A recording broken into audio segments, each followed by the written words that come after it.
Leo niko hapa mitaa ya Kati Kolandoto, bodaboda parking site. Leo niko na mshikaji hapa, naenda kumuuliza maswali machache tu na yeye atatujibu, afa atatisha kwenye kamera. Bwana, unaitwa nani brother? Naitwa Emmanuel Juma. Okay, Emmanuel Juma. Mimi naitwa Musa Celestine, mtaalamu wa The Challenge Killer 1. Nitakuuliza swali moja tu alafu utatisha kwenye kamera au vipi? Bwana, kati ya lori na bajaji, nani ana kichwa kama cha mtu? Bajaji. Bajaji ana kichwa.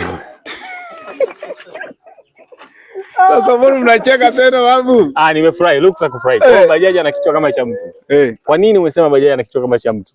Kwa jinsi ninavyoonaga tu mimi. Tupe sababu moja ukimcheki bajaji kama bajaji. Nikimcheki tu bajaji yani alivyotengenezwa yani kama kichwa cha mtu. Kwa hiyo wala nikimwangalia mimi kuna ka shape kama sikio hivi. Kama kasikio hivi kama kichwa cha mtu. Kama upala wengine kama upala nini Kwa wewe mwenyewe tukikicheki pale tunakulinganisha naona kama kichwa? Kama kichwa cha mtu.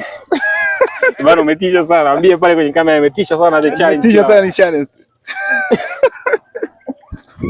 Bwana, ulikuwa na mimi Mzaza Esi, ni mtaalamu wa The Challenge Killer 1.